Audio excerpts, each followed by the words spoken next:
Okay, so hi everyone. So I'll be talking about something very interesting to us, which is Oxford comma. So I believe no one actually knows that it's called Oxford comma.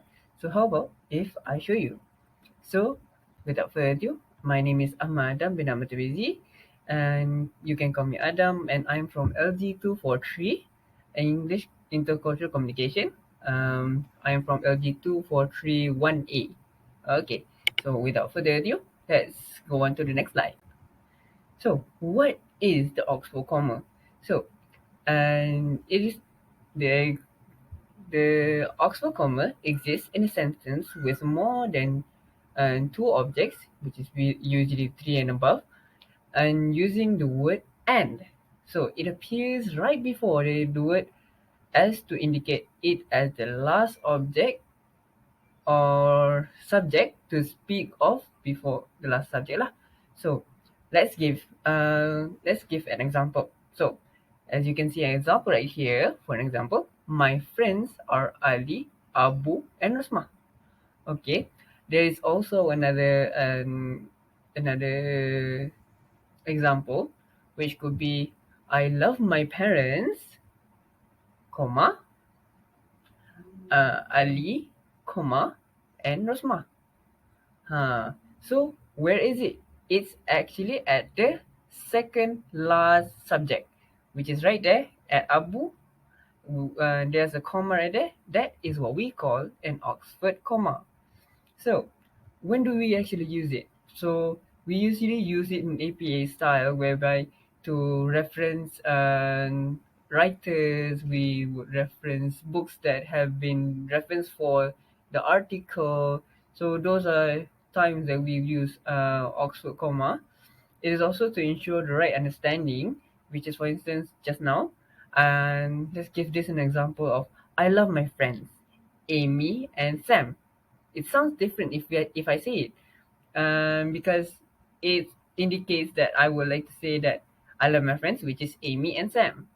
But it could also mean, without the Oxford comma, it could also mean I love my friends. That's one subject. Amy, that's another subject, and Sam. So it could indicate that there's three subjects or three objects. Without the Oxford comma, it might be confusing. Okay, so what are the set of rules for a comma? So these are the set of rules for comma, which is separate independent clauses after an introductory clauses or phrase between all items in a series, set of non-restrictive clauses, set of appositives, uh, dates and addresses and titles, indicating a direct address, and also set of direct quotations. So these are actually the examples of of when would you use comma. So for the situation of an Oxford comma, it is usually to say it between all items in a series.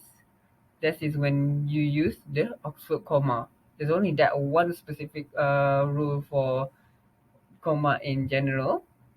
What else? So I will talk about the issues and debates that actually have brought up because of this Oxford comma.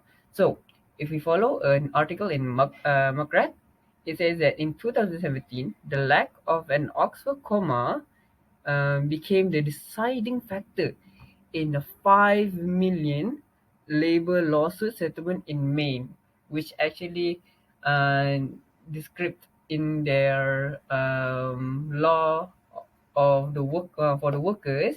And because of this Oxford comma, the workers received 5 million labor lawsuit that actually help either help them or actually it doesn't. So that's one issue, and the other is actually the debates online, whereby we follow right in writers' room. It shows that the the person who wrote the writer is trying to show that actually Oxford comma is very important so that we would again help to ensure the right understanding. So from my perspective, I would say that um, Oxford comma is both useful, and it could also be something that will be confusing in the future, is because uh, it doesn't follow, it follows some set of rules that only applies to its existence. So that is all for me. Thank you.